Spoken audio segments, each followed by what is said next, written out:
പഞ്ചവടിയിൽ സുഖമായി വസിക്കുന്ന കാലത്ത് ഒരു ദിവസം ലക്ഷ്മണൻ ഏകാന്തത്തിൽ വിനയത്തോടെ രാമപാദം വന്ദിച്ചുകൊണ്ടു പറഞ്ഞു: ഭക്തനായ എന്നോട് മുക്തിമാർഗം അരുൾ ചെയ്യണം.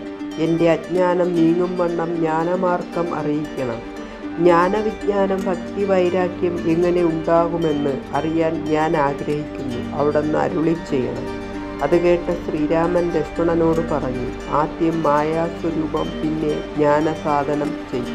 ഇതു കേട്ടാൽ അജ്ഞാനം നീങ്ങും, ശാന്തിയും ലഭിക്കും. വിജ്ഞാനസഹിതം ജ്ഞാനം അറിയിക്കാം. അറിയേണ്ട പരമാത്മതത്വം അറിയുമ്പോൾ മായാബന്ധങ്ങൾ നീങ്ങിക്കിട്ടും. അതുകൊണ്ട് മായയെയും ആത്മാവിനെയും അറിയണം.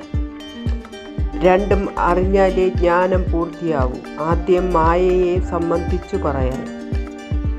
കേൾക്കൂ കുമാര. ആത്മാവ് അല്ലാത്ത ദേഹാദി വസ്തുക്കൾ ആത്മാവാണെന്ന ബോധമാണ് മായ. മായ കൊണ്ടാണ് ആ തോന്നൽ ഉണ്ടാവുന്നത്.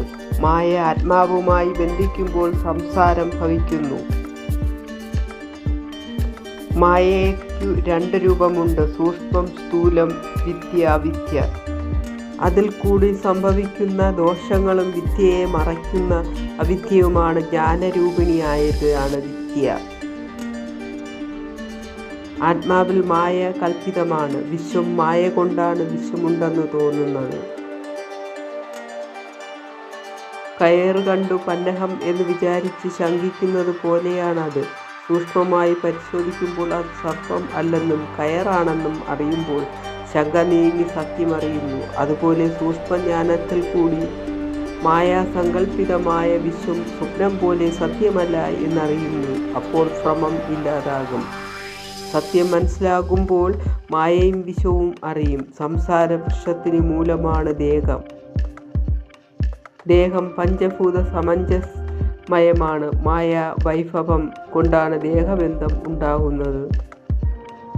എൻ്റെ അമ്മ, എൻ്റെ അച്ഛൻ, എൻ്റെ ഭ്രാതാവ്, എൻ്റെ വീട്, രാജ്യം, എൻ്റെ പുത്രൻ, എൻ്റെ സഖി പ്രകാരമുള്ള ബന്ധം, ആ ബന്ധവിചാരം മായയാണ്. 10 ഇന്ദ്രിയങ്ങളും ബുദ്ധിയും മനസ്സും ചിത്തവും അഹങ്കാരവും എല്ലാം മൂലപ്രകൃതിയാണ്. ഇവയെല്ലാം ഒരുമിച്ച് കൂടിയതാണ് ക്ഷേത്രം.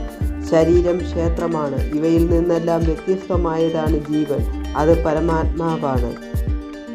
പരമാത്മാ നിശ്ചലനും നിരാമയനുമാണ്. ജീവാത്മാ സ്വരൂപത്തെ അറിയാനുള്ള മാർഗം കേൾക്കൂ, ഞാൻ പറയാം. സത്യത്തിൽ ജീവാത്മാവെന്നും പരമാത്മാവെന്നും രണ്ടും ഒന്ന് തന്നെയാണ്. അതിന് ഭേദമില്ല. ജീവാത്മാ പരമാത്മാ രണ്ടാണെന്ന് പറയുന്നത്